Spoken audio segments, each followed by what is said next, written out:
Hello and welcome to the We Are Birmingham podcast. I'm Chris Golding, I'm Matthew Elliott. and as ever, we're joined by the vegan. Good evening, Dave. You okay? Not a vegan, but good. Yes, thank you, Chris. What's in your t-shirt? Dirty. Oh no, Keith. It's a Mickey Mouse thing from Primark. Yeah. Lovely, good. Thanks, mate. Anything on your t-shirt, Matthew? Seattle Seahawks. Don't bring politics into football. Don't bring Don't American bring football into football. Don't bring American football into. Don't bring Americans into football.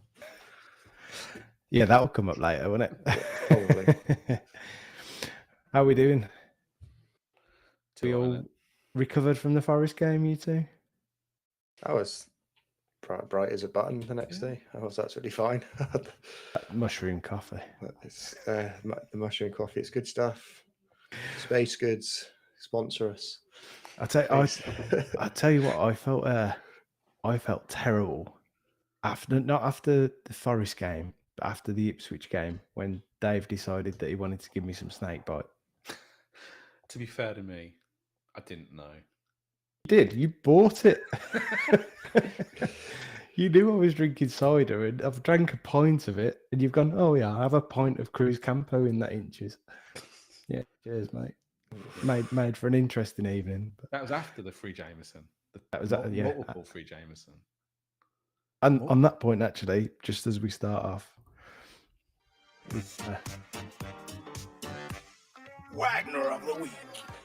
to Jameson's, the whiskey makers, for giving us free whiskey in the fan park Every week, please.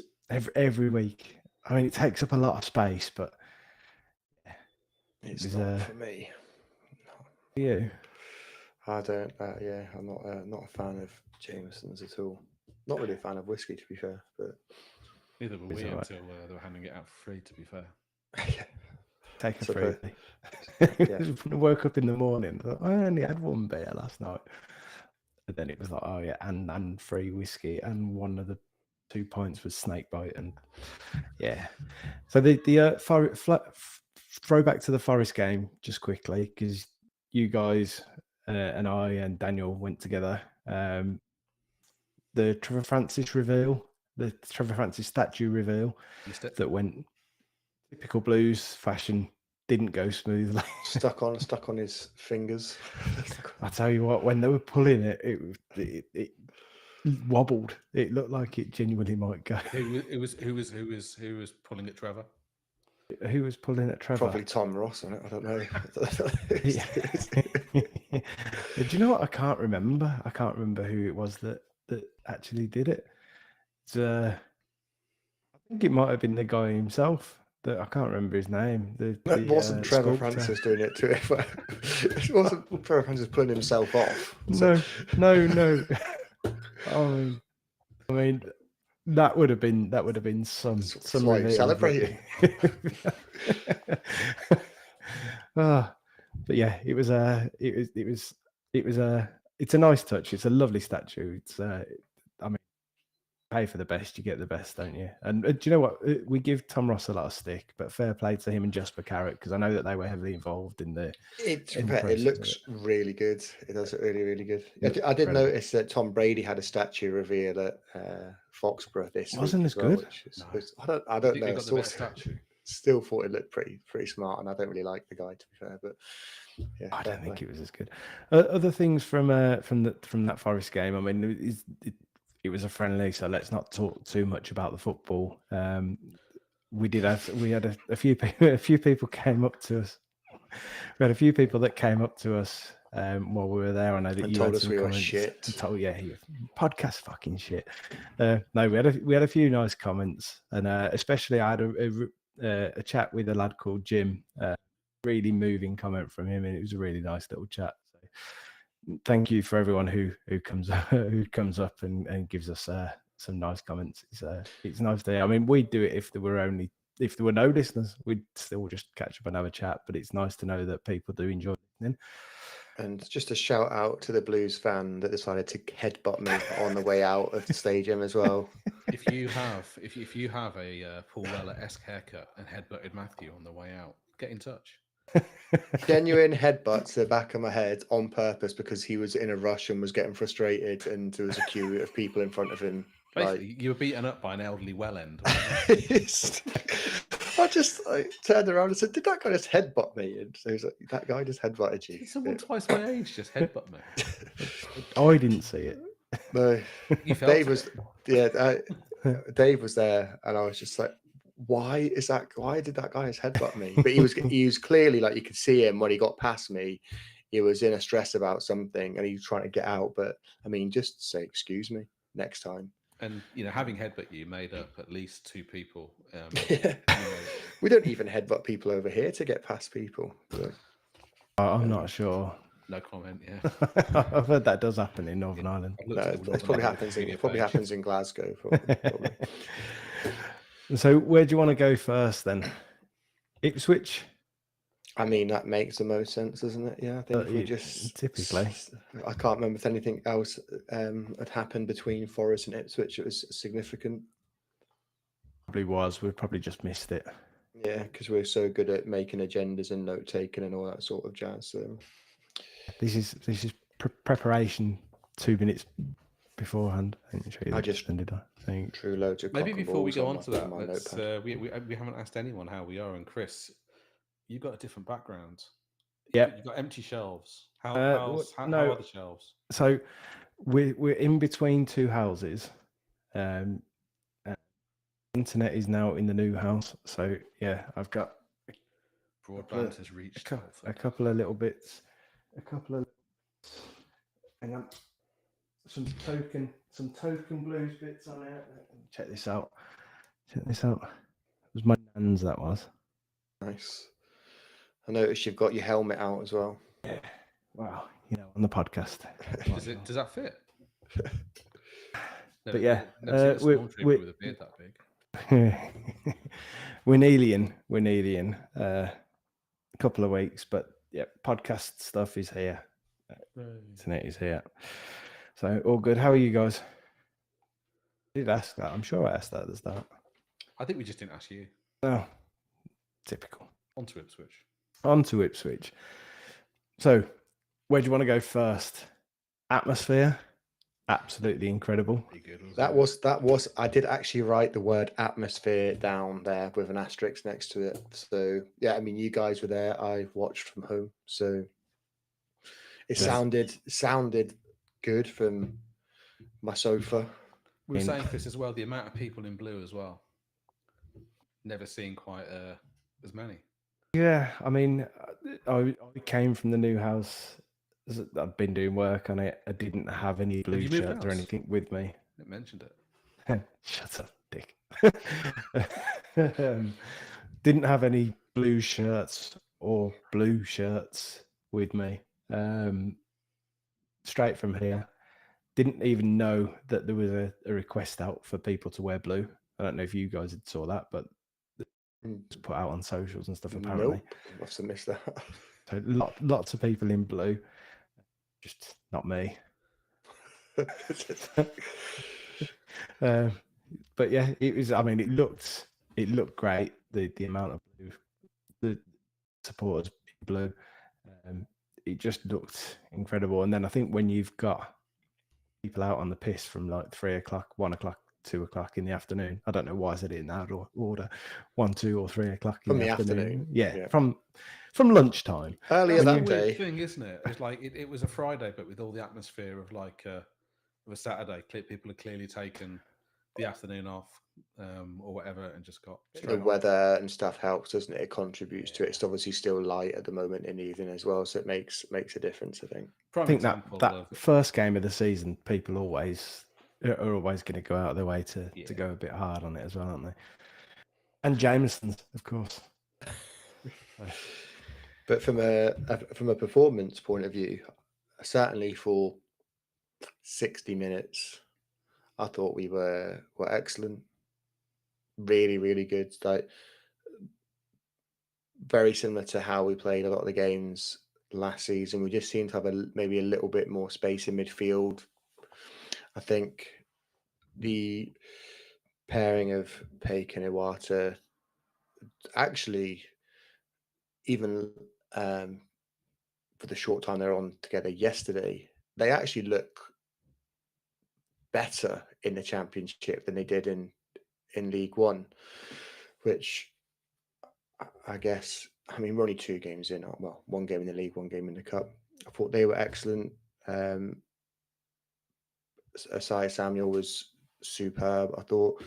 And Kyogo, you got to see sort of how quick he was and the space he was creating for himself. And obviously, we'll talk about him in the Sheffield United game shortly. But yeah, there were so many good performances. There wasn't really anybody that had a bad performance in that game, I don't think. I thought we were really, really impressive. And the only irritating thing is we didn't see it out. We probably didn't create a massive clear-cut chances either, to be perfectly honest. With the domination that we had, there wasn't really that many clear-cut chances, which changed against Sheffield United. Although I was going to say, we'll get into that. But I was really, really impressed. Just very frustrating. I had a feeling that second half, at some point, something was going to happen, and we would end up losing or drawing. And thankfully, it was only a draw in the end. But yes, it's still frustrating. But onto your point that you made about Pekka Iwata. So I saw a comment from someone, I can't remember whether it was Small Leaf Alliance, whether it was on Twitter, but someone saying that it seems as though him spending the season in League One, being kicked essentially, has just given him that extra bit of awareness and just made him an even better midfielder. Because I mean, last night for me especially, I mean, we'll come on to it obviously, but both games, but last night especially, he was just like, I don't know, like almost like he was reading the game before he had the ball. And who are we talking about here? Peck, this was. So I've got a theory on the Sheffield United one actually, which we'll get to. But yeah, the pair of them were very, very good. I thought it was very noticeable when Iwata went off against Sheffield United. Against Ipswich. And it made me wonder around having that a bit more of a midfield enforcer you can bring on towards the end of these games, just to maybe lock things up. Or whenever either of those 2 centre midfielders, because they get through so much work rate that at some point they're going to have to come off. And if we're comfortably or if we're leading, then that is going to happen.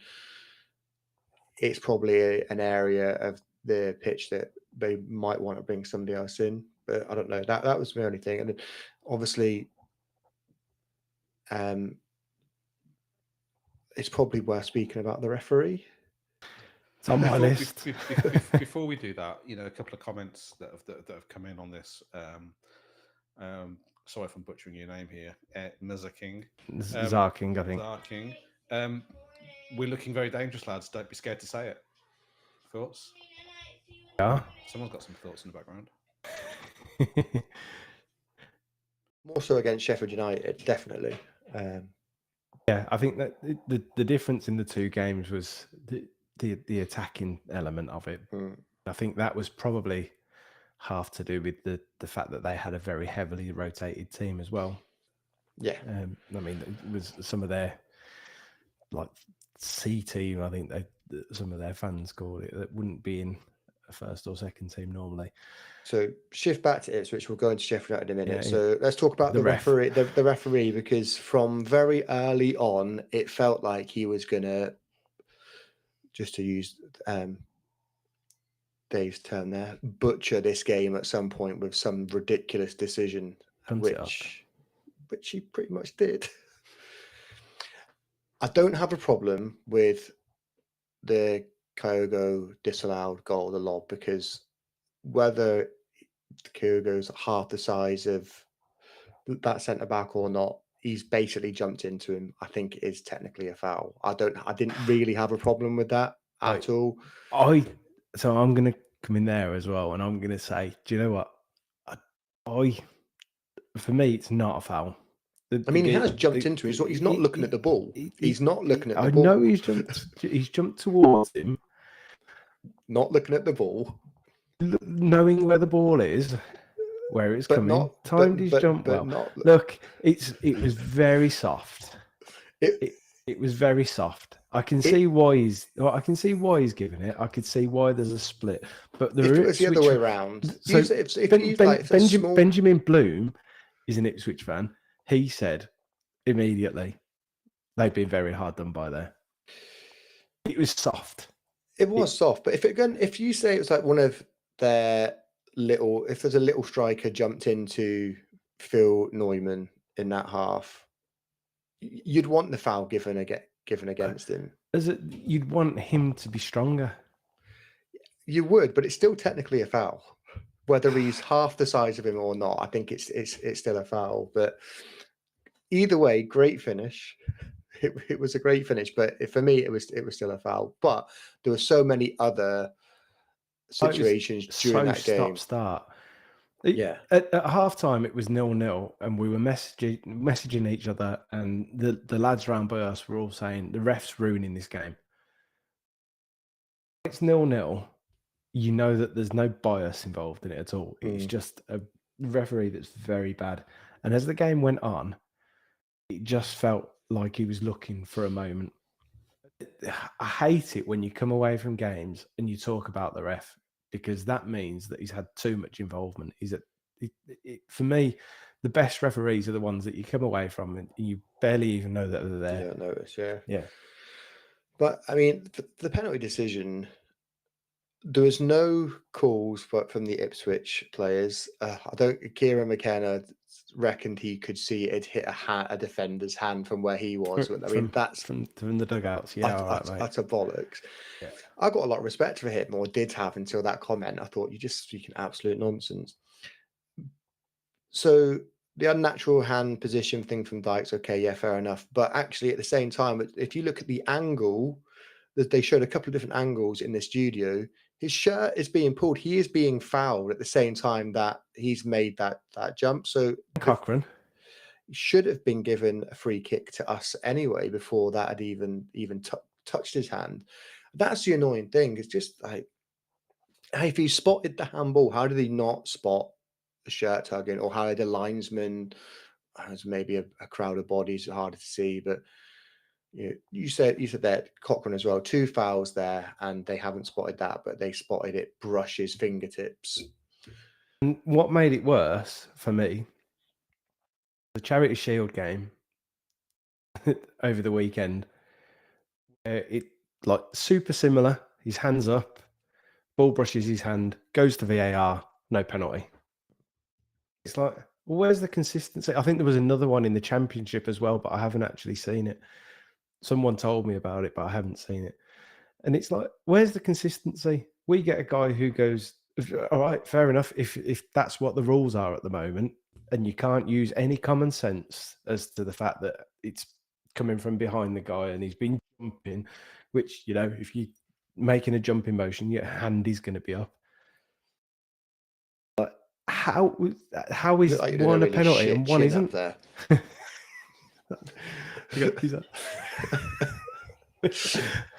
But how is one a penalty and one isn't, and one has VAR to look at? It's as you say, it's the same old thing, isn't it? It's just consistency. There was very little of it. But do you know what? The people come away and you always think. I think we've gone here before and we've said refs don't come to purposely go against us, and you just look and you're like, he's waiting for something. He's waiting to give something. Quick comment in the chat, Dave YT8325. Can you pick a better username than that? The other one was a blatant handball in the Southampton Wrexham game. There wasn't. Is that the one? Yeah. And while we're on the comments as well, we just need to get promoted because we're sure VAR will sort that out. Yeah. I mean, I'm not sure that VAR is perfect, but it's still down to human interpretation, isn't it, as well? Which is, again, still quite annoying. But interpretation, which we'll also come on to Sheffield United game. So yeah, the other thing that I was really impressed with at Ipswich was the way that we absolutely pressed them into pure panic in both games, to be fair, that we've seen so far. But we said a few weeks ago that I think we're going to see that press a lot more because we're going to come up against teams that are going to try play and play football, and not negate that press and just try and go long and direct all the time. So, but we've seen both teams actually do that a fair bit on Friday, because when in the second half, when we started to take the foot off the gas a little bit, or they moved up the pitch about another 10-15 yards and really started to back us in, we started to panic a little bit there as well. And we had a few times we just ended up like, we'll play about 5 or 6 passes across the back, we've got nowhere to go, right, we'll just bang it down the line for someone to chase. And that happened a few times. But yeah, we did that to pretty good effect to them in the first half, and if not a bit more as well. I actually thought that the problem with it, with playing such an energetic style of press, is what we saw later on. Is that, and this might be because it's early in the season and we're not fully up to speed. Players getting tired, needing to make those changes, and ultimately we were relying on bringing on Lyndon Dykes, who doesn't offer anywhere near that same energy in the press. So, I mean, he's a willing presser, but he's just not. He doesn't cover the ground as quickly as Kyogo or Stansfield. Or no, that wasn't doing a disservice to him in that regard. Like, he'll run, but he's mobile, but just not really quick enough, is he? Yeah. So it is a problem. So I mean, he looks more like he'll be there to try and just cut out or reduce their passing angles, as opposed to actually closing them down. But yeah, frustrating end to that game. A game we probably should have won, but it's still 1-1 against a team that came down, who are promotion favourites. I think the performance was still a statement, to be honest, and I think that probably made a few people outside of the Birmingham City circle maybe sit up and take note of the club. Okay, so what do you think about it? Another comment through from Dave YT. Ipswich played like 90% of League One teams that came to us last season. 2 banks of 4, slow the game down, don't try to attack, quiet the crowd, and when we scored, they had to change. Sure that was their game plan as such. I think that they were slow out of the blocks and maybe a bit shocked by what was up against them. I think I'd rather credit us than do them a disservice. I get where he's coming from. I did see a couple of people say something similar. I mean, they were trying to play football. We just had a lot more of the ball than them, and we were far more energetic than them in that, especially in that first half. We didn't really give them any chance to settle. So I think it was difficult for them. I think you've already said it. If we come up against a League One team, that very rarely happened in League One, because they were basically going long the majority of the time. There's only a handful of teams that try to play football. But you get where he's coming from. You'd be forgiven for thinking that. And they did really set up as like a 4-4-1-1 almost. They didn't set up in the same way I've seen them play previously. So they must have set up that way for a reason. I just don't know what. But they were ineffective even when they did put the pressure on. I thought they didn't really create anything, did they? Until they got gifted something. Yeah, exactly. I tell you what was really interesting for me was the way watching McKenna versus Davis with the substitutes. I don't know if you saw this on TV, but we had subs ready, and then sort of, okay, go back, put your top back on. I think that was Laird that he told to go and sit back down, and they were stood up for like a good 5 minutes. I think Tommy Doyle was the other one who we were surprised didn't start, but we got told that he'd been ill. So I think it was Ethan Laird that he told to sit down, and Tommy Doyle was there. He's there for 5 minutes, and it was just like, what's I What's that have noise? no idea what that is. If that's, hold on a second. Apologies, everybody. You under attack? Oh my god! Like seriously, it's fucking 9:15. What's that? There is somebody. He's moving it away. What you got? Is it a remote control car? No, it's somebody from the council.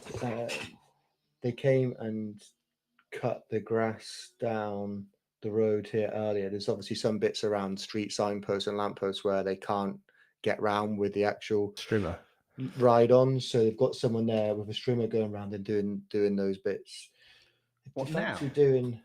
Yeah, I know. Yeah, 9:15. Past 9. It is Yeah, the same time zone as Yeah. like mid-afternoon where you are. I have no idea. If he wants to, hey, do you want to come back and just do the edge of my lawn here? And did the back garden as well.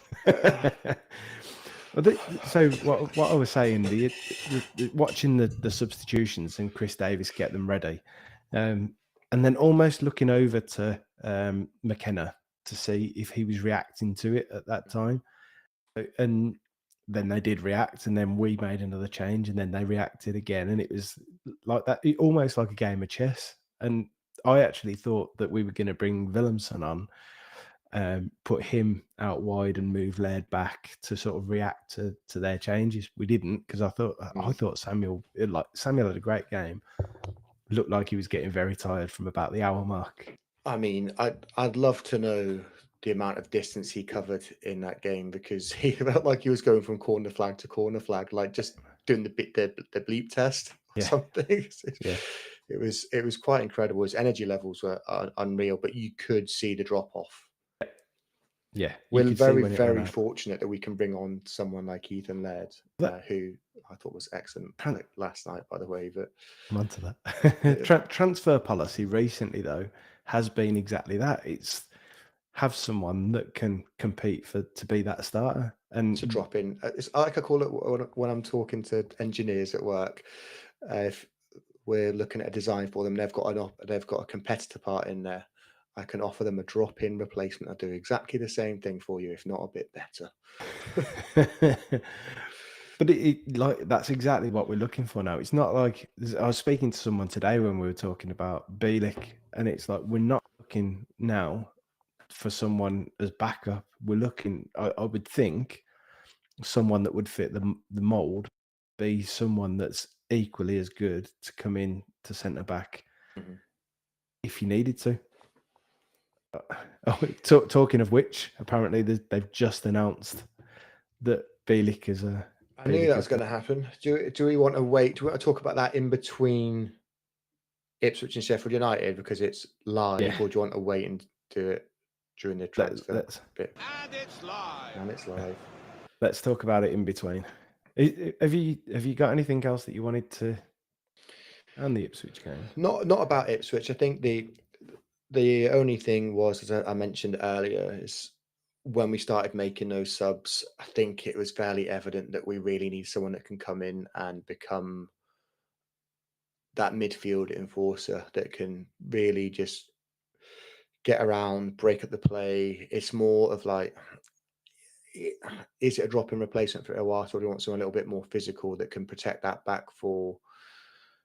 So yes, similar, but I think if we don't do it now, I wouldn't be surprised if we did something in January. Yeah, depending on where we are in the league at that point. But I think for me, because would have even brought Bielik on just to try and tighten things up, lock things down. But that was the only thing. But I mean, we can probably get on to that when we start talking about transfers later. But let's go on to Bielik as soon as it's live now. I knew that was going to happen.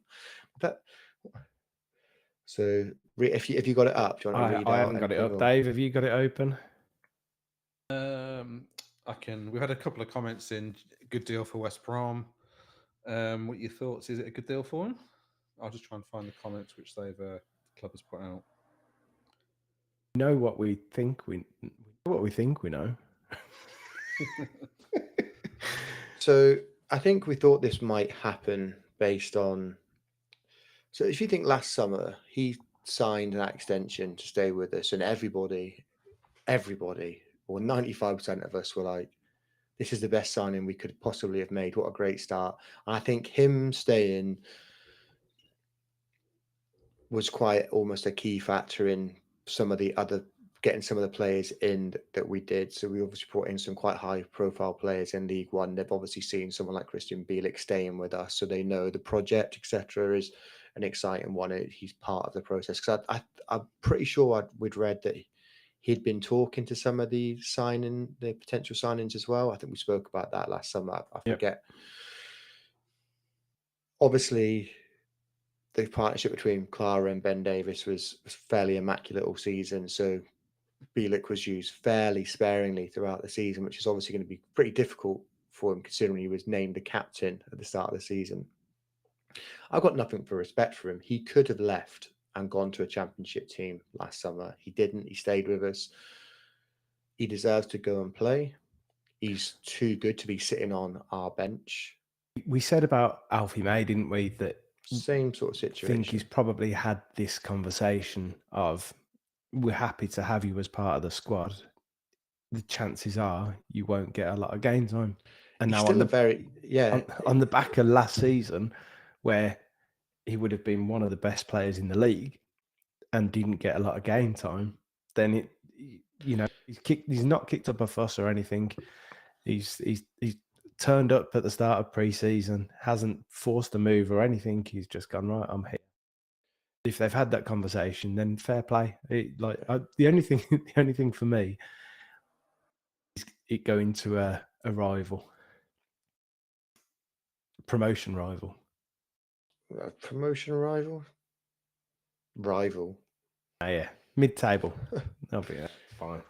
I mean, I can understand it from his point of view, because I'm sure he had a number of clubs after him. I think I'd seen something like Portsmouth, Oxford. There was teams in Poland that were after him as well. Doesn't have to move anywhere. Sure, he's friends with quite a lot of the squad, so stay in touch with those guys, etc. But the only thing that was a little bit hurt by was the fee's supposed to be somewhere in the region of 1.5 million, which seems extremely low. 1/1.5, not 1/1.5. 11.5 million. Not 11.5. Take that. Which does seem low for a very good championship player who is entering his prime at 27, 28 years old. I've just seen a comment that's come in though from Dave. They've taken on his wages, so it's okay, which is something. Yeah, which I said earlier on this morning to you guys. If they've taken on his full wage, which we know in permanent deals that doesn't always happen, that sometimes the selling club does carry on paying those wages for the remainder of his contract, but he's going to be a decent length with the. He would have had he would have been on a high wage in League One, and it would have gone up on promotion, because that would have been built into that contract that extension he signed. So if they're taking that on, that obviously means a lot for us, because I would imagine he was at least, well, you got to assume he's on at least 20,000 a week. I would have thought on promotion, being the captain as well. So I am disappointed to see him go, because he's a good player. I think he's a good character, but it's just another situation where the club is just the speed the club is moving at, and if he's not going to get the game time with us, room for sentiment. Yeah, I'm not sure. I think we would keep him if it was up to us. I think that because he wanted to go, they want to give him that. We've got to give him that respect, because he stayed with us when he didn't have to. But I'm a big fan of his. I'm sure he'll do really well. As soon as I saw Hegem was leaving, and I mean, I think they got some daft him like 9 or 10 million. It felt ominous that Bielik. I said yesterday, didn't I? I thought Bielik was going to go there and replace him, and it happened almost within a 24-hour window. So yeah, disappointed to see him go, but good luck to him. I don't have any issue with him going there. I know some people might, but yeah, good luck to him. Just good luck to him in general. To be fair, like you said earlier, he's been a good servant for the club, getting relegated and sticking around.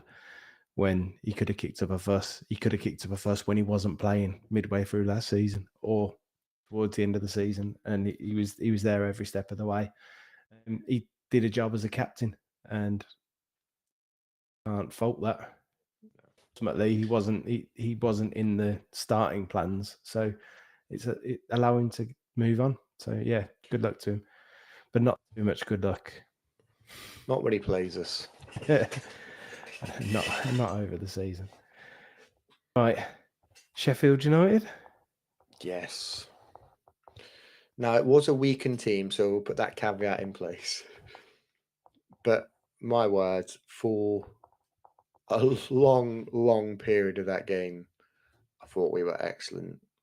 Patterns of play, and it was there was some fringe starters in there as well. It wasn't the full team, although it's probably as good as really with the quality we had on the pitch.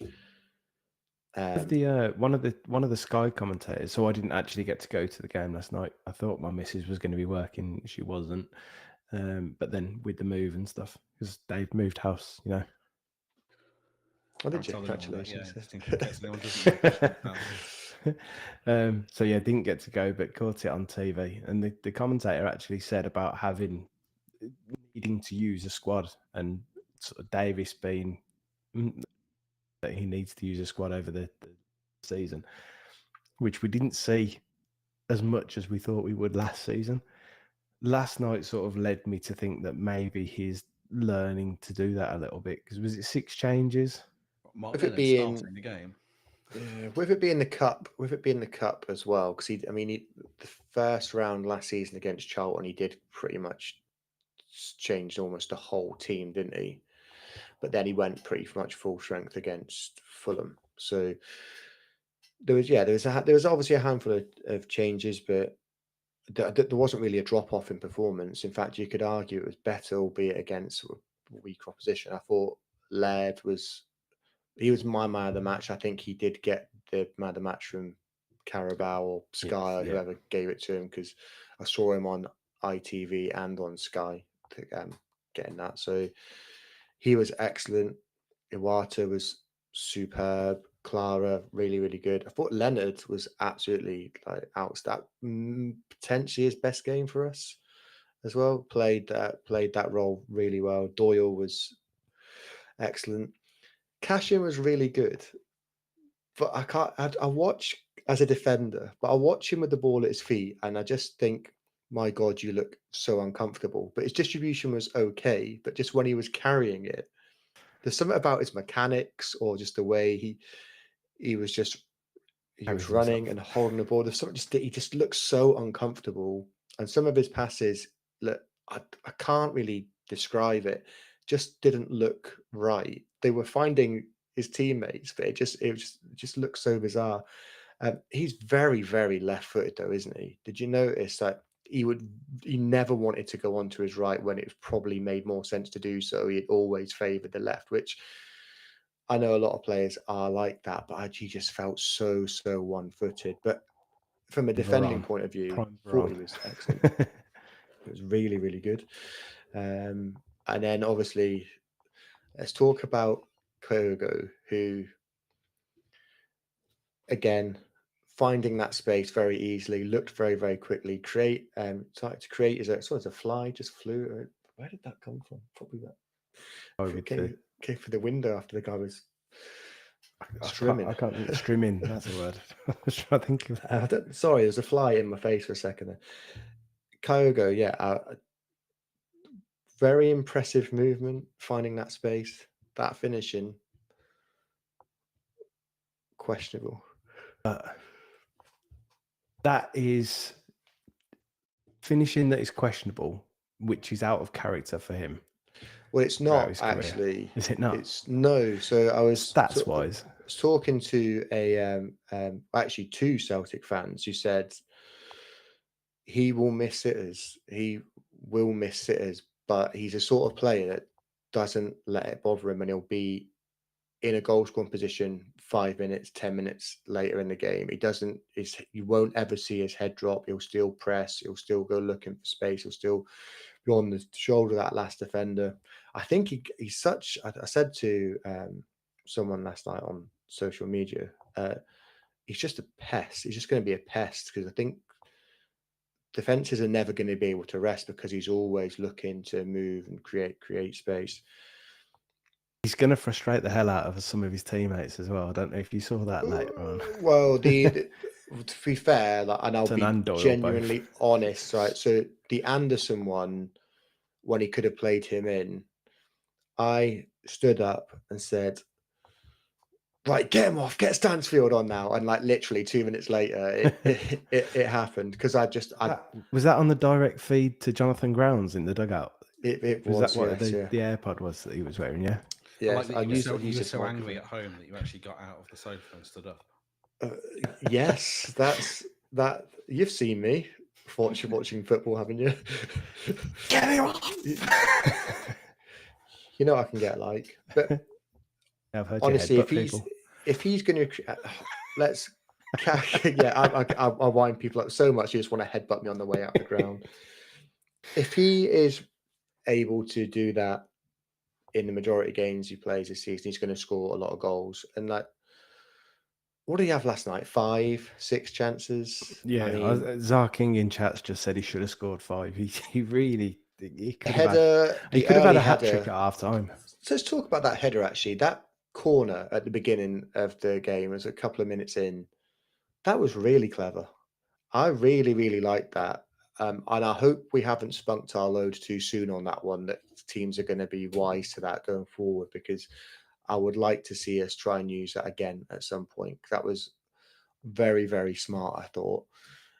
You should definitely have scored that. Something that we hadn't been good enough last season. And to be fair, the Ipswich game, we looked a bit wasteful. So it was nice to see us come through with a couple of decent set pieces. I mean, 2 or 3 of those chances he basically created himself from his work rate. That the one-on-one where he tried to chip the keeper, I think he got caught in 2 minds. Was he going to go around him? Was he going to chip him? Then it's kind of like too long to think about it. I think he's maybe one of those, but that's just like a little bit more instinctive. Ball had been played through and it hit it first time, might have been different. But you are right. I think I was really impressed with him for his movement.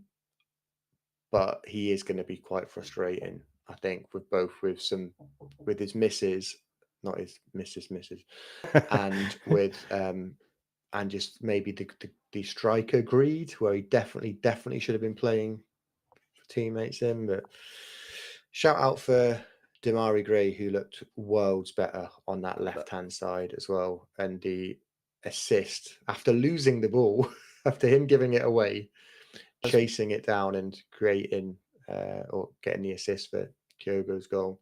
One of the things that I've got on my list to talk about is, so one was the press again and how good it was. Obviously resulted in that first goal. You love how he was already celebrating before Kyogo had even put it in. I mean, if that had been after he'd have missed those other chances, I'm not sure. Later in the game, he probably would have missed it. But yeah, the press that resulted in that goal, and then there was one later on where he was tracking back and it was like in our own box, pretty much. Yeah, I don't think he seemed to get. I think everyone really enjoyed that. I don't think he won the ball. I think it was a foul, but the referee seemed to just like let it go and give it and just said sort of play on. But I'm not entirely convinced he actually won the ball there. But he hurt himself during that because he got up, he started limping. Then he was limping when they went off at half time. And said it was a calf issue is what they said. So a precautionary calf issue. So they'll have to be careful of that because he's had calf issues before, hasn't he? So that will probably. I mean, hopefully he'll be absolutely fine for Saturday, but it'd be a worry. But I'd much prefer him on the left. My only worry there is that Keshi might miss out because he obviously looked quite dangerous when he came on. But everybody looked dangerous yesterday. When really, really good. It was impressive. Now, you've just mentioned the referee, and I think we've got to talk about him again because. Their goal, great strike, Oh, I mean, let's be honest. It was an Yeah. absolute worldie fight. Beautiful strike. I don't think that. I think probably 99 times out of 100 that beats the keeper, regardless of who the keeper is. Yeah, I mean, I you know how I feel about my jury's still out for me with Beadle. Actually, we'll talk about him in a minute, actually, but I don't have put any blame on him at all.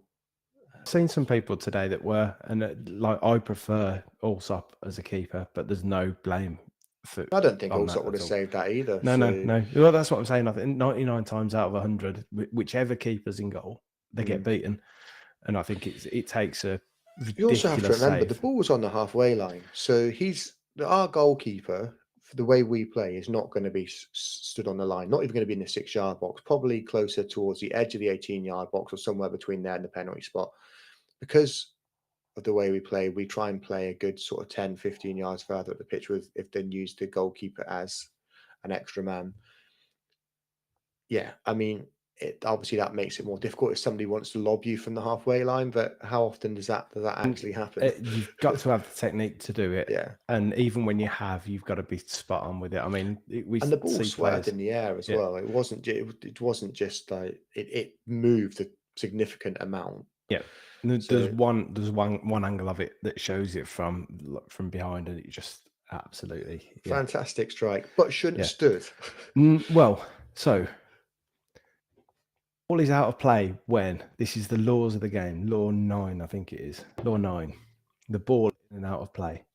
The ball is out of play when it touches a match official, remains on the field of play, and a team starts a promising attack, or the ball goes directly into the goal, which didn't happen, or the team is in possession. The team in possession of the ball changes. For me, because of that touch from the ref, Stansfield was then... Blues were no longer in possession. Stansfield was straight into a 50-50, which he got challenged from behind. I think that was a foul as well, personally. Yeah. But the refs then seen that as, well, you touched the ball, so it's play on. For me, right there and then, I've touched the ball, I've put you under pressure to retain it, which you haven't done. I should drop the ball. Logically, so this is again probably to the letter of the law, he's done the correct thing. But I don't know. I think 9 out of 10 referees pull that back, and they say, "Oh, I touched that, and I caused you to lose that. Blow the whistle, drop ball." I just don't see how the ref has got in the way and caused us to lose possession. So for me, it should be a drop ball. He'd made a few. He up until there was only 2 or 3 occasions during that game where I really noticed the referee. I wasn't too. There was. So the Jack Robinson thing. So he got booked quite early on, and then turned around and said, "Fuck off." He kept telling the linesman to fuck off. Kept telling the linesman to fuck off numerous times, and then it was in the first half. After he'd been booked, and then in the second half, there's something going on. He was about to take a throw in, and he called the referee a fucking dick. He's kept telling him to move, hadn't he? He was telling him to move. Called him a fucking dick, and he did nothing about it. Now, for me, that's dissent. No, I'm saying the ref was telling him to move from where he was taking the throw. That was what was happening in the second half. And then I think the ref then told him to get the ball off, and he's like doing this sarcastic thumbs up to him or something. Like, how many times are you going to let him get away with it? And then the ref, then they take him off before he gets sent off. He should have been off after he threw. Who did he push someone into? Does it Laird or something? I can't remember. He chucked someone Tanty down on the sideline. That's what it all started, and then he started telling the linesman to fuck off. So he should have been off at that point for me, because it wasn't just once the linesman. It was about 5 or 6 times. But the liner could quite easily have said that to the referee. I'm not quite sure why nothing happened, but that for me, that's dissent. But I don't know. And in the second half as well. I mean, he should have gone. There was an occasion with where Anderson was given, there was a foul in our box or their player on Anderson apparently, but it looked to me like Anderson had fouled their player. Yeah. I thought that was, No, to me, it didn't look like there was a foul either way, but It was- Anderson won it. it was a bit. I thought. I mean, that could have gone. I've seen those go the other way, so I was a little bit worried when he blew his whistle there, but he wasn't that bad until. Yeah, I mean, the Jack Robinson thing was annoying, and then obviously the goal, which in the end didn't matter, and we got to witness a worldie, albeit against us. But yeah, Saw a lot of people, to be fair, saying it was one of the best goals that they've seen at St Andrews, and shouldn't have stood though. it was a belter.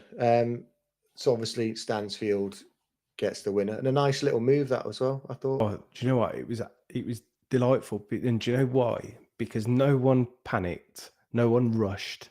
It wasn't like, right, get your shot off, get your shot away. I've got half a sight of goal. Yeah, It's just absolutely lovely the way that I mean, even to Cochrane plays it over, comes back in, and the calmness then from Stansfield to take it on, control it, and yeah, nice little play by Williamson, who I thought was back to being not to the best that we've seen him, but getting there. Yeah, and obviously against better opposition as well. So certainly than League One. Because I thought that was a nice little ball into him, and the little chop by Stansfield was very good. A little bit of luck with the deflection, but I think there was 2 deflections on it. 2 or 3. How did we feel about? We ignore the goal because we know there was no blame there. But how did we feel about Beadle in general there in terms, because he didn't really have too much to do. So do you know what we're going to talk about Beadle? There's a comment just come in from Blue John H. Sorry, chaps. Beadle's 6'7". I think he should have done better. I genuinely feel Allsop would have been in a better position. Not saying he would have saved it. For me, injury the only way Beadle gets it over Allsop. I disagree completely. I don't think that, like I said, I think 99 times out of 100, I think keepers are done there. I think it takes an incredible save. And as I said, when the ball's on the halfway line, our goalkeeper's invariably going to be on the edge of the box because they want to be that extra man. And he wasn't.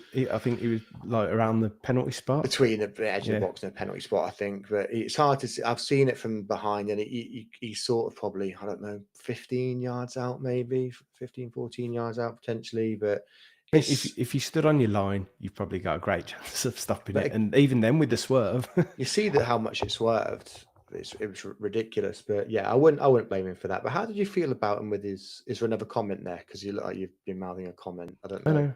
Yeah, there's a couple of back and forth between. No blame on Beadle. Shot not expected. Couldn't plan for it. If he'd gone with his if he's gone with his bigger hand, he maybe may have got it.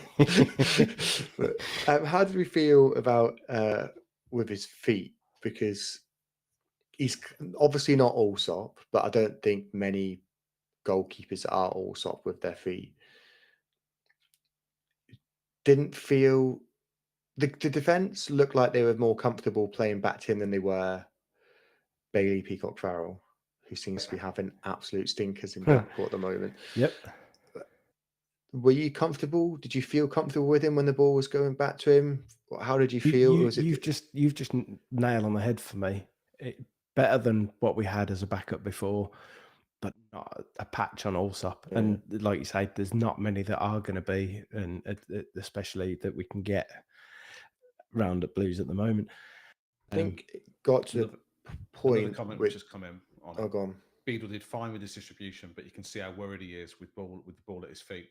Nowhere near Allsop levels of composure. Yeah, I don't know if it is worry or just his actual demeanor being that tall and gangly is a little bit different, because he is supposed to be very competent at playing out from the back with the ball at his feet. So, but I feel the same. But I don't know if it's just the way he plays. But I think what you did notice is there were a few times when you would have seen Allsop try and play out of the back when maybe there was a press coming. He just levered it. Beadle. And actually, sometimes I'm actually okay with that. Yeah, well, we said that last season when Allsop was trying too much. That it was like, Well, he you know did what, it. there is a time, Allsop and did it he against does. Ipswich, didn't he? He was very lucky, got away with it against Ipswich. He'd pass it straight to them, and I can't remember who it was. Maybe Smoldic had put it over. Chances in the game early on, Yeah. wasn't it? Created by our goalkeeper. Yeah.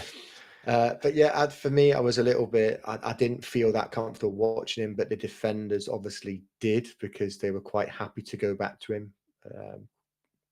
But yeah, I thought he was all right. He didn't really have any saves to make other than the goal, and he had no chance with that. So Thought there were a few where he like the short passes were misplaced, but do you know what I think people forget that because he's had 3 seasons of the first team football, that he's still a very young keeper, and I think coming into it a big atmosphere. Not that last night was as big as Ipswich, but it was still a decent crowd. And for him, it's probably a big club, so it's you're coming into it and you've got that pressure on you. So, and I suppose to a degree, he's trying to. There's pressure on him there to try and take a place. So, I can see why he might feel a little bit nervy, a little bit on edge. So there might be passes that go astray. Mark King saying, put some good balls over the top, and nothing wrong with that kind of tactic.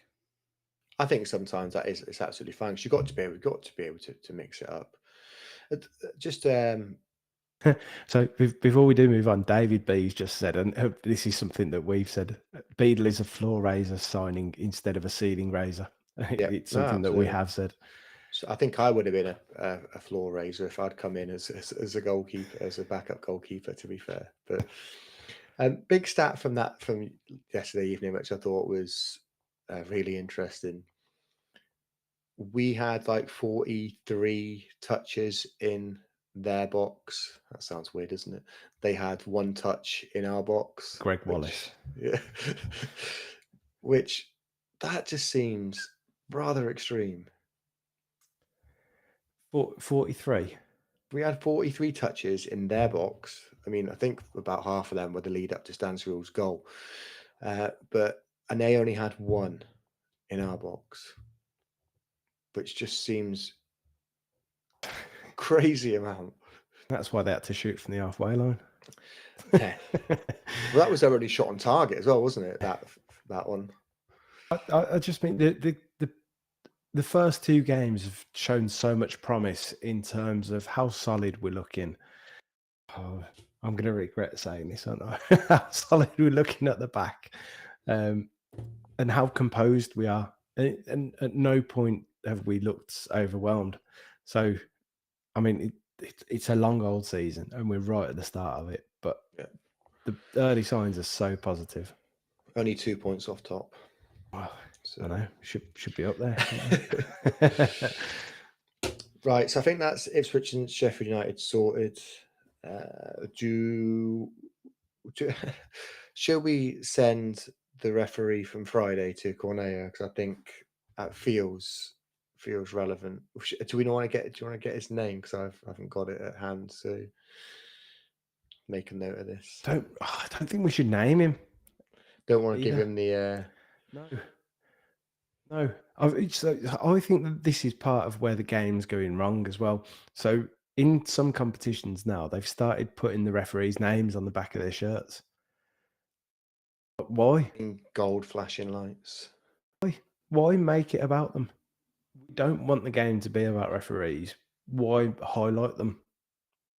So that was it. You're going to name him now after all that? Yeah, it was Andrew Kitchen. Was his name? Aye, send him to Cornella. I don't want to do referees throughout the season, really. I like to try and find something a little bit more outside of the box, which maybe we can get Sheffield United to help us with that, to find someone that's not a referee that's a little bit more interesting to send to Cornella. But he has to go. Definitely. Yep, I agree.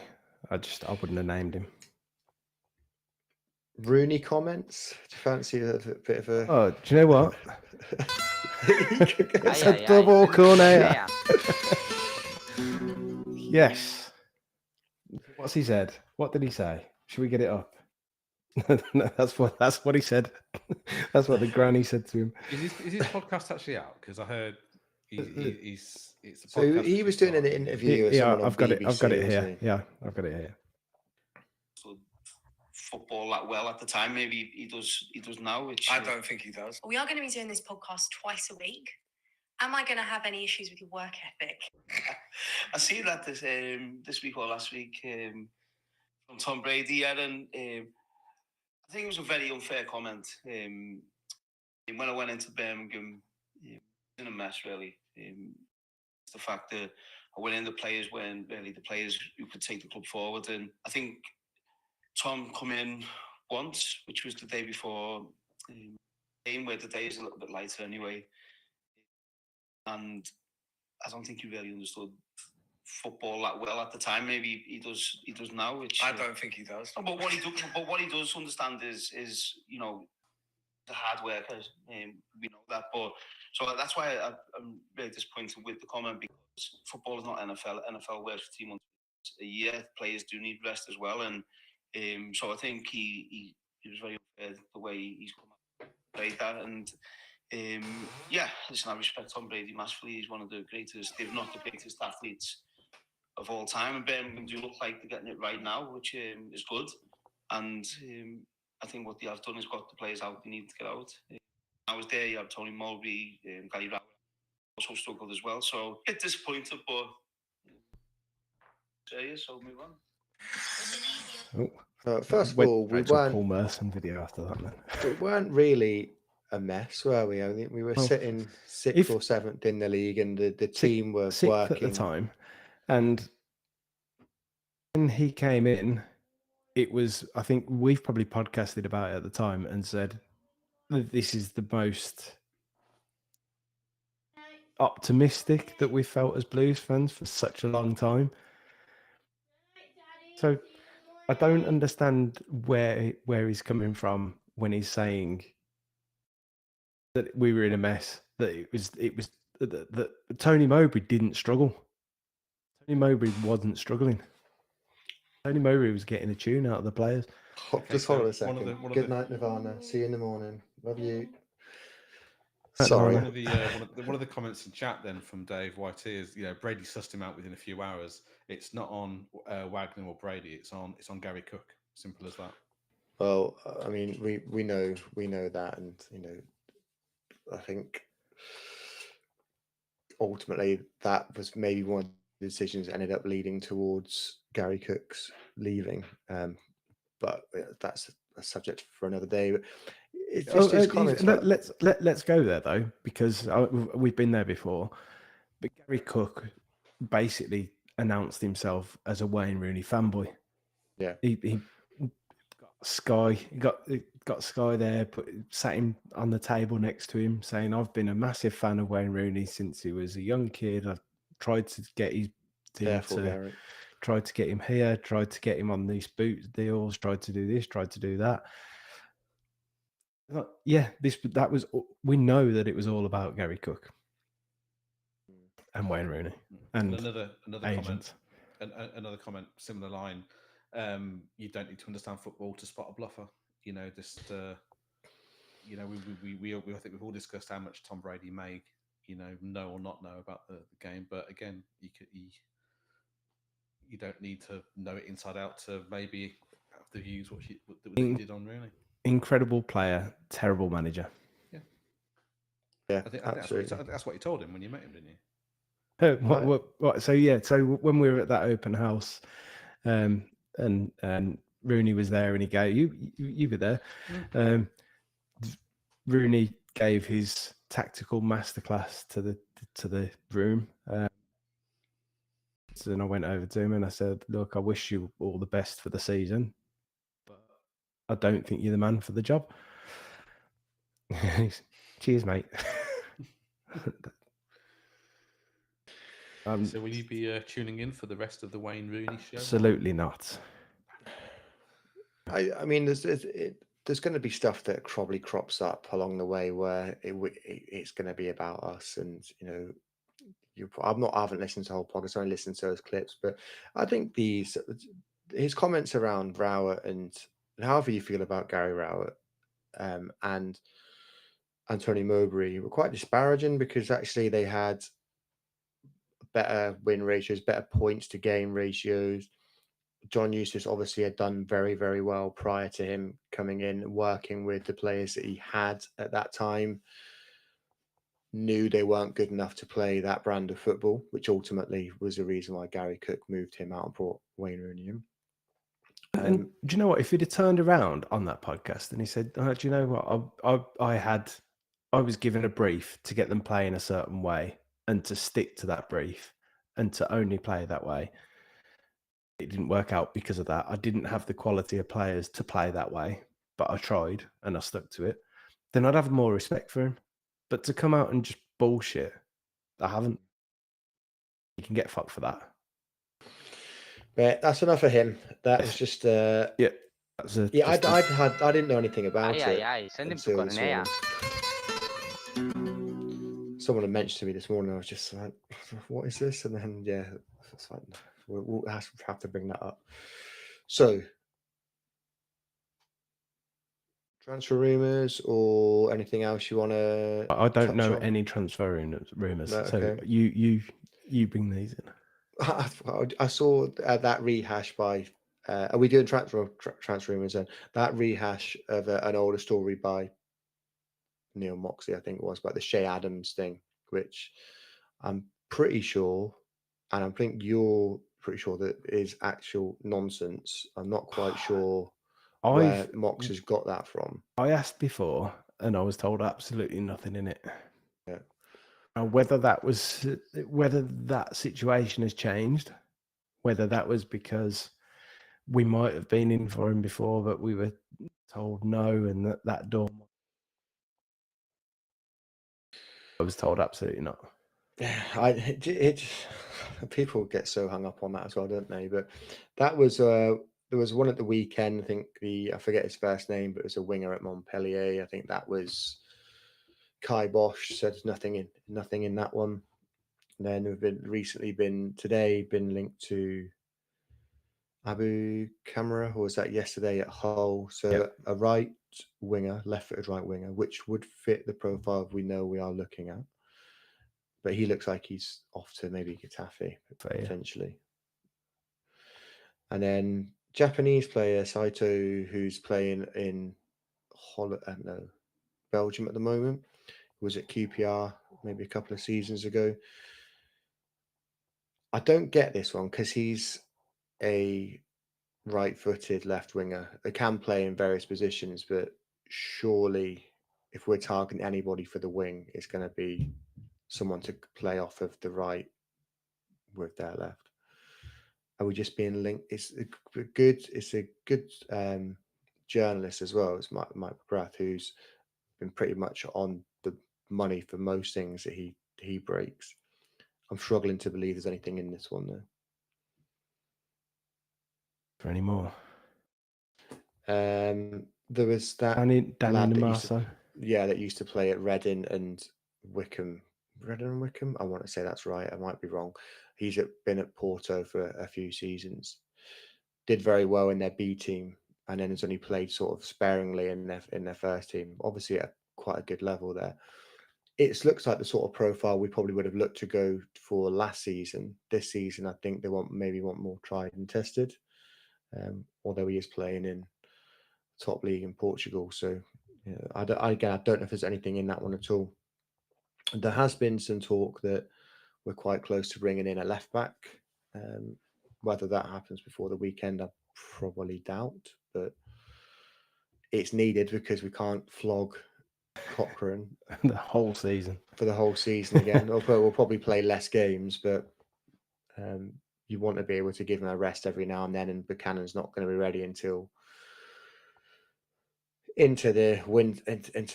probably into next year, and at that point we might want to give Buchanan a 6-month loan somewhere potentially. So We'll have to see how he gets on. But I think that was it in terms of outgoings. Obviously, we've seen we're going to talk about Bielik, and that happened during the podcast, so we've already been there. Something that has been mentioned an awful lot on Twitter. So regarding Bielik moving out, Ben Davies coming back, and that's something that I think people have just assumed that that's going to happen. Yeah, I mean, the story just keeps doing the rounds, isn't it? There was, I think, the Birmingham Mail and Alex Dickin had mentioned it a few times. I think Mox had mentioned it. There'd been that Wayne Vasey had said the deal was agreed, which, you know, as soon as you see his name against anything, you know, it's absolute bollocks. So he was probably Mox's source for the Shea Adams story. I'm not. He's still injured as well. So he's still injured. He hasn't played a single minute for Rangers. I don't think he even has had a proper pre-season. He got injured during pre-season. He'll be miles behind the rest of the squad. My feeling is he did very well last season. He actually did a lot better than I thought he was going to do. But the Championship is a different level. Whether or not he's still up for that, I'm not sure. Chris Davis obviously likes him. He is a left footer, which, you know, if we're looking for that balance, have another left footer, you know, then yeah, we know him. He knows the system. But for me, I just think I want someone younger, maybe a little bit quicker, and with maybe a bit of a higher ceiling. My only issue, I'm only skeptical about that because that doesn't seem to be our current transfer strategy. Thoughts? So for me, with Davis, it's exactly what I said earlier. I think that we should be looking for players that are as good as you're starting to. Davis had a really good season last season. Not sure that stepping up to the Championship, I know that he was in the Championship before and he's moved. I'm not sure that he's going to look the same in a league where we've said, look, teams are going to attack us a bit more. We're going to have to be much more solid at the back. The Neumann-Clara partnership against Ipswich looked really solid. I'm not sure that Davis that we've seen a year on injured, as you mentioned. I'm not sure that he's going to at that level that standard that we're setting. I agree. Yeah. So and I like him, but I just think we should be looking elsewhere. You've also got the problem of trying to keep these 4 players happy. Like, you assume Cashin goes back to Brighton next season. I don't know if there's potential of anything else happening there, but he might not get as much game time as he probably likes. And if you're bringing someone else in, how much game time are they going to get? Because you know, you like that balance of having the right footer and the left footer, but at the moment, our preferred pairing, or Chris Davis' preferred pairing, is two right footers. So yeah, I mean, we will sign another centre back because they won't want to be short. In an ideal scenario, you want maybe a centre back that can comfortably play left back and centre back, so you can bring in one player that covers 2 positions. Whether or not that will happen, I don't know, because there aren't that many of them. I don't know off the top of my head. I can't actually think of any.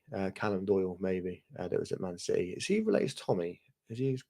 I just got to say, is he related to Mrs. Doyle? I don't know. They might be related. I don't know. In an ideal world, that's what you'd want, but that probably won't happen. So, have you got any? I can ultimately see that if so, I could see us going Ben Davis, and I wouldn't. And the reasons are they know what he's about. Davis likes him, and it could be that they're basically falling back on that see whether we can get that done again. Have you just read the Tom Ross's tweet? Yes. How can you tell? Can you tell by my face? Yes.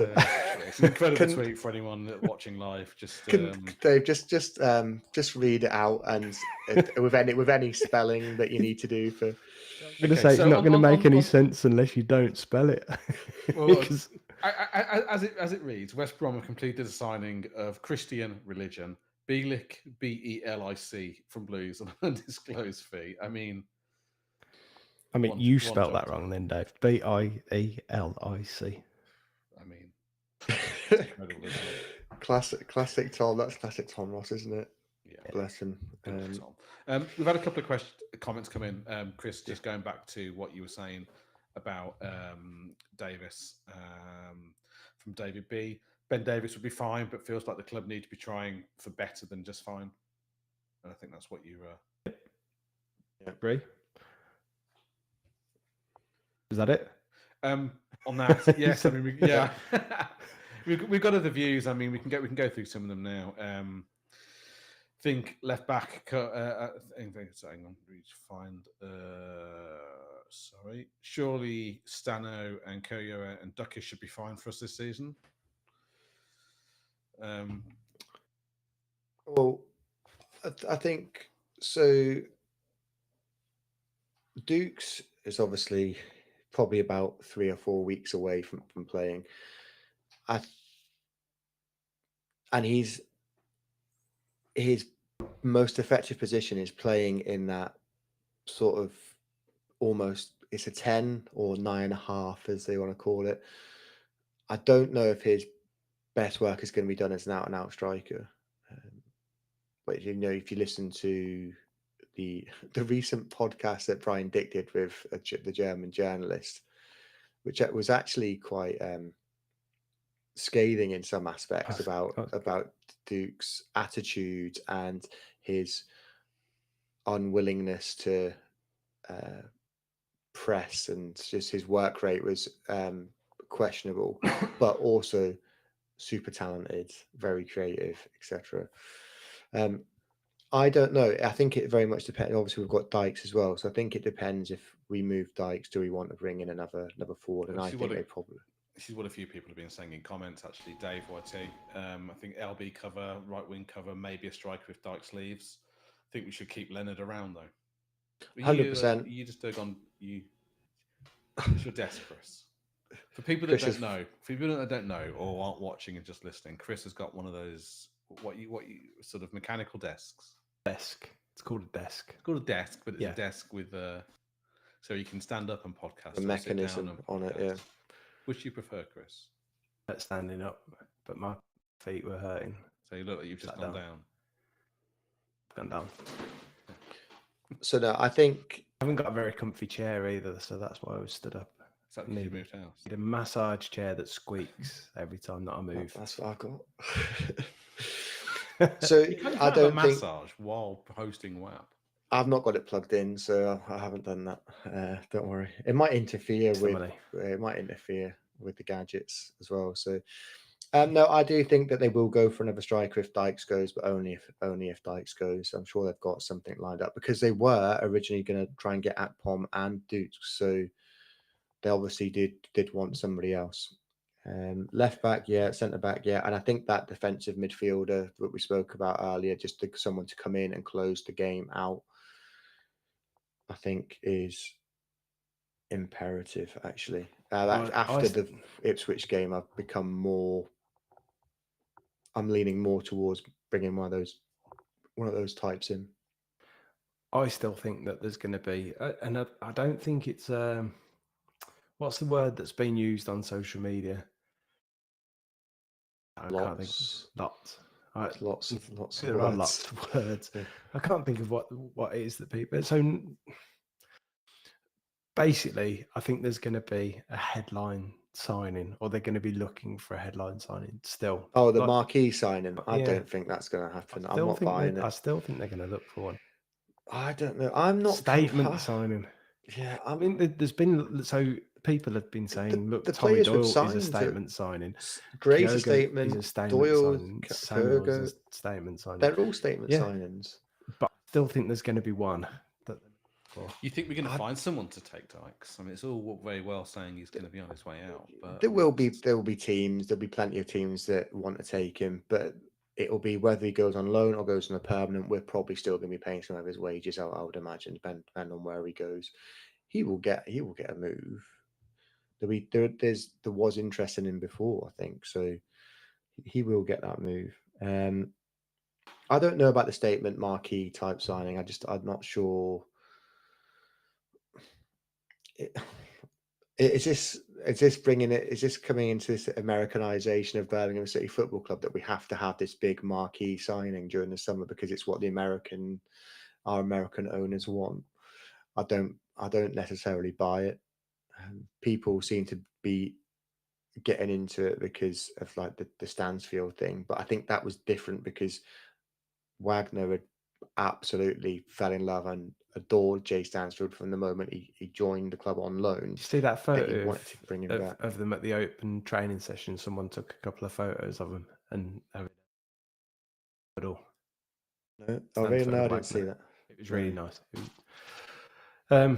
Another one into the mix, maybe Tom Fellows last minute again, marking. I don't think that there's no interest there at all. No.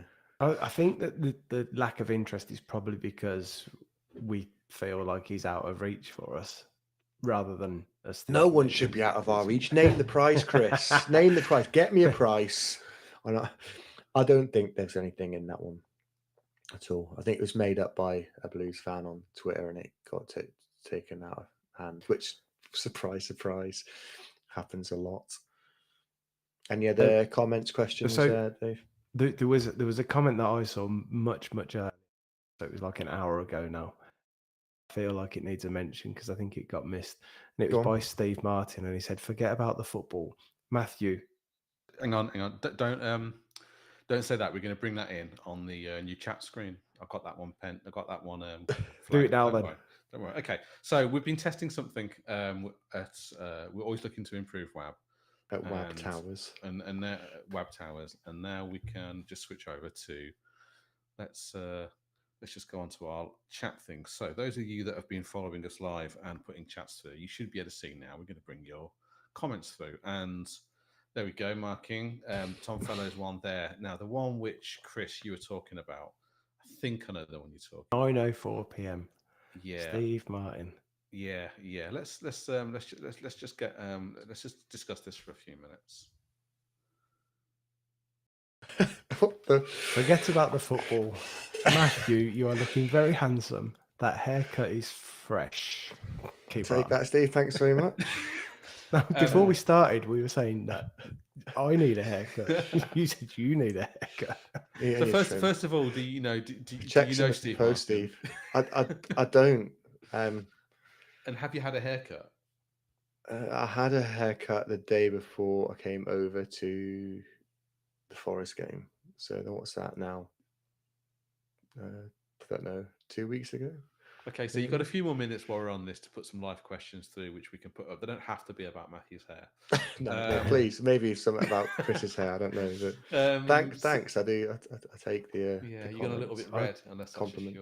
I've been that.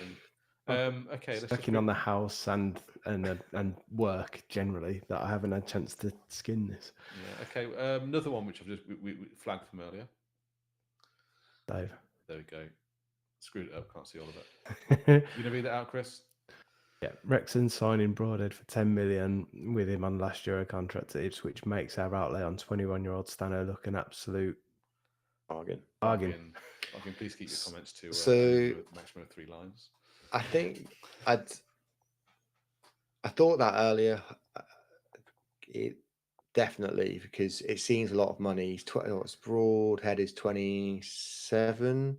I think when I was looking at it, 28. He obviously he was very good for Ipswich. I'm not convinced they probably want to let him go. So it's probably one of those situations where Wrexham might have paid over the odds, but also it's hard to tell. Like, if this 10 million actually 10 million, or is it 5 million with 5 million if they get promoted, or if he scores X amount of goals and things like that. But have you noticed their MO though, Wrexham? I don't know if anyone else has picked this up, but they mostly have just been signing Welsh players. Loads of them. It's because they're going to move back to the League of Wales and leave the English leagues. They should do very well there. Good luck to them. But they have made some good signings. They've spent some decent money. I think one of the big things here with Broadhead, although they're different types of profile, is that obviously spent a bit of money and brought Kiefer. He said Kiefer Sutherland, Kiefer Morton. That'd be something, That's a wouldn't it? signing that we all want to see. Yeah. If they brought him in, and I think he did ligaments or something against Southampton on Saturday morning, so he's going to be out, if not for the whole season, for a long time. I think that's what they were saying. So they had to come and bring someone in pretty quickly. And I've been quite surprised with the business they've done. And we make jokes about some of the older heads that they've brought in, but O'Brien's a good player, Hardy's a good player, Connor Cody's decent. I think they mean business, and I'm quite surprised that they've done the amount of business they have. But this isn't a Wrexham podcast, so we'll stop talking about them. But I think they might actually do a bit better than we originally thought. Oh, I'm still not sure. Okay, we've got some more questions. We'll just come back to another one. It's about a redemption arc. So We're just saying that one. So being unblocked by Moxley, you're buying this redemption arc. He's trying, isn't he? Bless him. Colin Tatham's been a very busy guy. Yeah. I found that all very bizarre. If anyone, I'm not going to go into it. Why doesn't he just go through and just unblock everybody rather than getting? I said this. You don't need to shout about it. Just do it. Okay, another Get question. your missus to do it. Another one from Dave B. Let's just bring that one on. Going back. I don't think we need a marquee signing, but I do think Wagner will want one if the right deal arises. See, Yeah, and that's the this is this American Americanization thing coming again. I don't know if I buy that. I think Stansfield was different, but I don't know. Maybe I'm wrong. Maybe everyone else is right. I think there's an element of wanting to say, look, you've underestimated us. This is where we're at. Look at the power that we've got. Look at what we are. Basically, FEA. And I think there's that element of it with Nighthead in general. 2 fingers to everyone. And it probably does need the right player, the right signing to be there. But I can see it. I can see one coming. On that Nighthead thing and the FEA thing, I hate that acronym, by the way. I can't bring myself to do it or say it. I don't like it. I love it. Because do you know why? So sorry, just to mention on why, there was that clip of Tom Wagner at the open house when he said, "You're definitely going to steal what I'm about to say." Go on then. Go on. No, go on. Just say it. No, you say it. Go on. You go for it. About us being hated. Everyone's going to hate us. Yeah. It's happening. He predicted it exactly as it was. Yeah. We're going to do this. We're going to do that. And when it's happening, people are going to hate on us. They're not going to believe it. And then when they do start believing it, they're going to hate it and they're going to throw shit at us. Fuck them all. It is happening in spades already. And we're 2 games into the new season. It's unreal the amount of shit that we seem to be causing. Or why? He said, "Just wait till we're good." So do you think? Do you think this is all just like everyone's talking about it's all publicity, good publicity? They like it, don't they? I think the American. I think they do.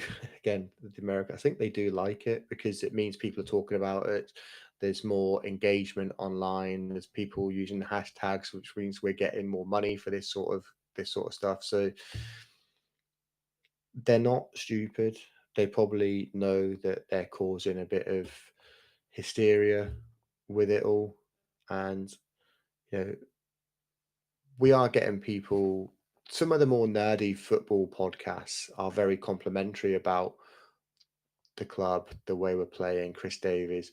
But then you've got the average football fan that are just throwing abuse at us and hate us. And it's kind of a weird situation to be in. Fuck it, love it. Okay, we've got some more questions. Let's just go some more questions. This seems to be going pretty well with those that are following us. So Last few then, and then we'll last look at few. Leicester. Yeah. Leicester, Blackburn. Don't take on the don't take on the. Blackburn, not Leicester. Sorry, yes. Sorry, it's because we can look yeah. at Leicester if you want. No, Probably should. Do you know what it was? It's because yeah. I've never mind. I know why I was thinking Leicester. I've got Blackburn on the screen ready to look at. Let's not do the Mitrovic ones because Mitrovic I can see has been commented about, but we spoke about him last week. Apparently, his contract is about to be terminated by his club in Saudi. So, okay, do it. Go for it. Make it it's happen. not going to happen. Okay, Mark King, obviously saying love him, but he's on 40,000 a week. 400,000. 400,000, yeah. 40, Well, I mean, it'll be on nothing if his contract's terminated, but it'll also have 25 million in his back pocket. So, what does he want to do with that? There was one that I've just seen actually. That This was is about the song. It was about the song. Let's put that one up. There we go. So, Chris, Most importantly, what are the words to the new song, boys? Clara at the back, Kyogo, Stano in attack. Right. He should be clever enough as a fan base. I know it's tough. I know.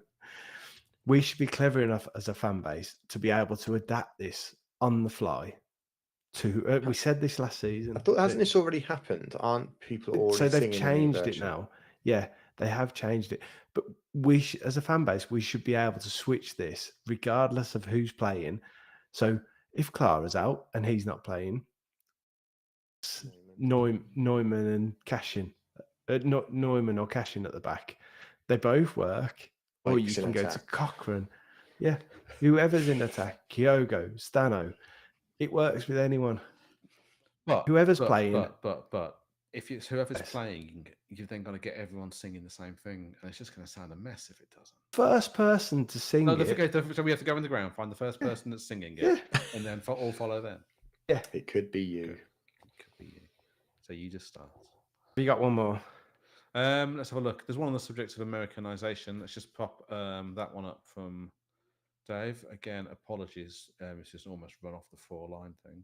On the subject of Americanization, it's purely jealousy from others. They've all they've done is show ambition and improve the fan experience. Not wrong with that at all. Yeah, it's true. It is jealousy because you have a look at how the club looked before they came in, and with half a stadium crumbling, half stadium open, no fan parks, very little people coming through. The fan experience was trash. The football was trash. They've come in, they've invested money in the club. They've invested money in things around the club that are encouraging the fans to come in, to buy tickets, to buy shirts, to buy merchandise, etc. It is jealousy because all they're doing is absolutely, they made a mistake early doors, but they've just shown, and it was only through ambition, really. Although they've learned from that. Advised, maybe. Yeah, they want to get to the top, and they're doing everything they can to get there. That includes increasing revenues and exposing ourselves in a way that just creates. Oh yes, more money for us. Yes, go on. So, I've got one. Wagner of the week. Talking of exposing I'm ourselves, where this is going. The Ipswich penalty. There's a fella in front of us on the in safe standing who climbed up on the rail, stood on there, pulled his shorts down, bare ass out. I mean, it didn't work. And to be honest, if you are listening, mate, you didn't hold it long enough. By the time he was taking the penalty, you turned long enough. Hold his ass out long enough. So by the time he was taking the penalty, he'd already pulled his shorts back up and turned back around and was just waving the wanker sign at him. I mean, if you're gonna do it, commit completely and just hold it out and hope that he smacks you in the arse with the ball. I haven't seen that. That's quite funny. You wouldn't have seen it. I very much doubt that the camera was on the fans at that time. So what? He was arse facing the pitch and balls facing you. didn't see his balls because he just pulled the back of his jeans down or his shorts He down. did look to see, but he couldn't see anything. Was this you, Chris? It wasn't me. The guy had hair. But he jumped up on the rail, leant over, pulled his shorts down, slapped his ass, and I mean, if the guy looks and it puts him off and he misses, the guy's a hero. I mean, it was a terrible penalty anyway. If the keeper goes the right way, it's easily savable. But it's like he could have been a hero, but he didn't hold it long enough. The problem is that when this happens and it works once, it then needs to happen every game en masse. That's the it's like a ritual. En masse, the whole of safe standing get their asses out.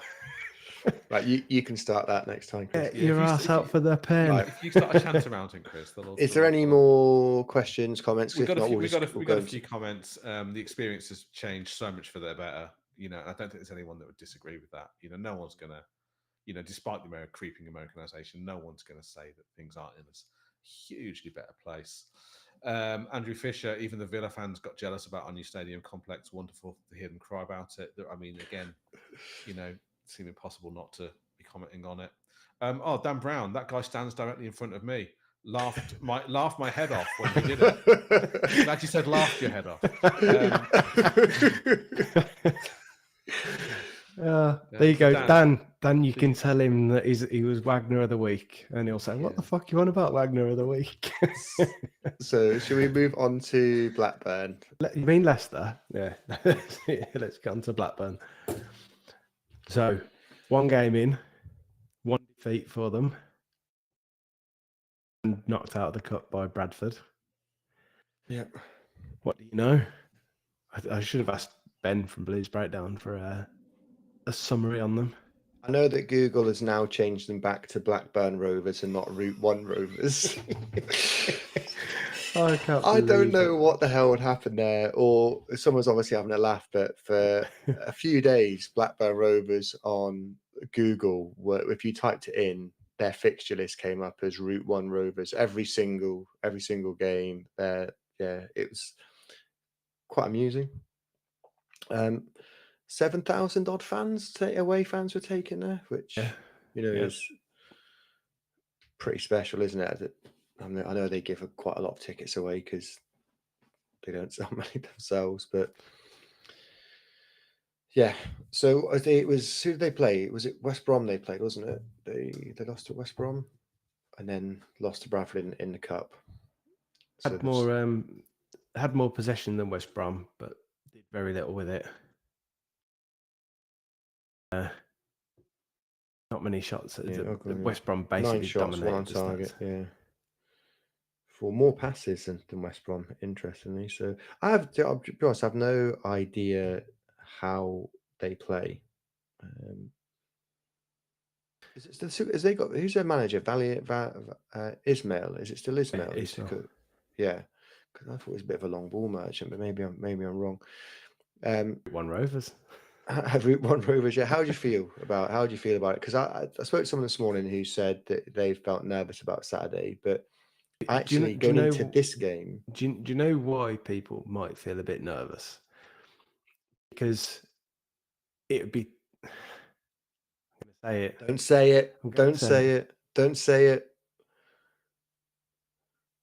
Don't say it. Okay, I won't say it, but you all know what I was going to say, and it would be that to go there, take 7,000, fuck it up. But this is new Blues. There are still some typical Blues. Oh, I said it. Cornella. Aye. Send him to Cornella. Yeah. But not so much on the pitch anymore. It's off-field stuff. It's ticket office. It's elsewhere, and things are improving, and they're fighting things one at a time. And it's very few and far between that we don't turn up on the pitch. I think confidence is so high at the moment. I'm just reading that. I'm just reading the message. That Sorry they again, sent this is to not me. great We'll- podcasting, but we'll put it- we've had an update on Carl. Go on, Chris. Can we read this out on live? I think we're okay, aren't we? I don't know who did it come from. It came from one of our listeners from an OSC that has forwarded it on to me. Oh, okay. I'm not going to say his name. Oh, you just said his name. Good. Okay, I'm not going to say his name, so I'm not going to get sued. That guy that got his ass out is a lad called Something. Every game without fail, he also politely informs the visiting goalkeeper that his missus has got chlamydia. Fair enough. It's a good strategy. Keep up the good work. Beep. Fair play. Right. So back onto Blackburn. Back onto Route 1 Rovers. Yes. I'm confident. I think we'll go there and win 2-1. I would probably pick the same team as we did on Friday. I mean, you could argue that a few of the players have put themselves in the picture for it. My only issue with the Friday team was what I thought Gray was fairly ineffective on the right-hand side. So whether or not you switch him and Anderson around, or whether the we injury. see if, it might be that he's not fit anyway. Potentially look at, if he's not, then you play Keshi on the left and maybe bring Williamson or something on that right-hand side. So I think Williamson might be an interesting one to bring in. So I don't think he did himself any harm in no, I thought it was his pretty good out. opportunity, and offers you something a little bit different. Though we know that he's not an out-and-out winger, and he plays in a different style when he plays wider. There's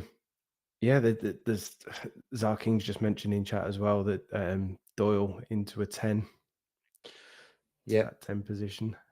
I mean, he looks very, very good. I was surprised he didn't start on Friday, to be honest. I thought he was nailed on, but I don't know whether it was a tactical thing or what, to play those two, Stansfield and Kyogo together. There was obviously some thinking about it. The team might be like, he might make a few changes again on Saturday. He'd had a virus, hadn't he? That was why he didn't start the Ipswich game. That was correct. Yeah. He had been poorly. So, he was due to start. So, what your thoughts? I thought that it looked a bit more. Granted, it was the opponents that we were up against. That's to take into account, but we looked a bit more fluid in attack. Yeah, that's the on one. Thursday night. So I think that it might revert back, and probably Doyle come into that. So Doyle with, I would imagine it's going to be Iwata and Beck in the field. Technically, if Gray wasn't fit enough to start, you could, in theory, still have Kyogo and Stansfield playing and Doyle, because you could play almost Doyle and Stansfield as 2 10s, as that inside right, Stansfield as the inside right 10. Yep. So there's potential there, I suppose. But I mean, Doyle is such a good footballer. I mean, he's going to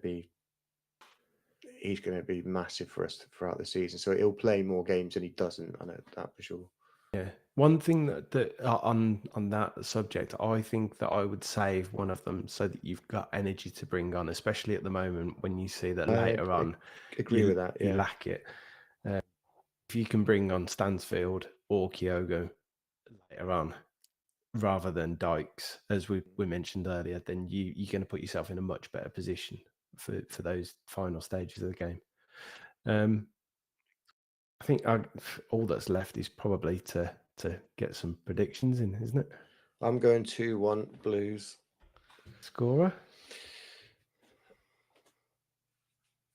I'm going to go Kyogo. Are we going to do the you can't go Kyogo? No, you make your prediction. You have your score. There are no rules. No rules. There are no rules. No rules around that. Now, Again, obviously, for any new listeners, Chris's rules around who we could predict for. He makes things too complicated. So complicated that he won the prediction Yeah. table.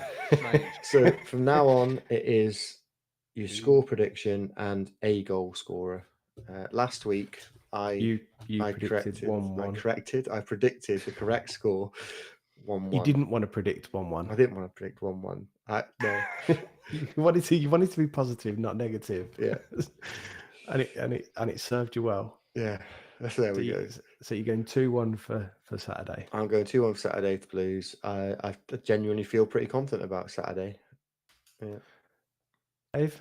Well, you feel pretty confident. Not as confident as Mark King, who's going for 5-0. So nice one there. Okay. Yeah. Or 50. I'm not quite sure whether that's 5-0. 50 win. 50-0 would be spectacular. Just 1-0 Stansfield.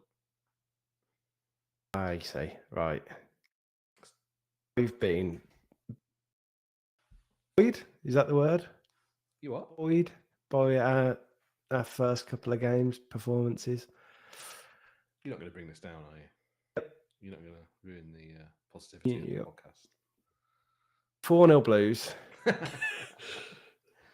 Back. And I'm going to go Keshi Anderson. See, I don't have to go for one of the big names straight off the bat. I mean, Anderson's got far more letters than Kyogo. But yeah, there we go. That's mine. I'll write it down. We'll have a graphic of the league table up next week when I top it. And we should think about bringing back again, if you're doing second opinions as well, we can get those back in, maybe get a call out for some of those. Absolutely. Yes. Also, before we do go, I was speaking to Lamad in Hennessy's before the Ipswich game, and he said, "How long are you going to keep growing your beard for?" We've established this. This is until we get to the Premier League. Back in the Premier League beard. Premier League beard. Yeah. This was covered in a previous podcast. This is remaining until I don't think I can go all season. Eden Blues works, isn't it, Dave? This is how this all came about. Yeah. Good old Lee Clark. I've not agreed to that yet, so I'm throwing it out there. If anyone's got any suggestions, drop them in. You just had 2 suggestions. Premier League. Premier League. That's one suggestion. What was the other one? No shaving. No shaving until you get to the Premier League. Not you personally. That's the same. That's the same suggestion. Well, or that you can part it and fold it on top of your head. Single comb over. Right. If anyone's got any suggestions, send them in. Think of something fun for the beard. Mrs. will just tell me I've got to shave it. I say, well, what does Mrs. Golding think of the beard? Mum? Mrs. Golding, my mum. Yeah, Yeah, It's nice. she doesn't like it. doesn't like it. No. No. What about your partner? She's not Mrs. Golding. Right. Should we bring this to a close? Yes. Yeah. Was there anything else? There wasn't. No. We should really practice on like closing. So we've got the. I mean, I was opening ready to close about 15 minutes ago, but Yeah, we just went off on a tangent. So Thank you everyone for listening. Thank you for all the comments in chat and getting involved. We're going to work on that and make it seamless. Thank you, chaps for the chat. Everyone traveling to Blackburn at the weekend, make some noise, have a safe journey there and back. And thanks for listening. And until next time, keep right on. keep right on. Keep it on.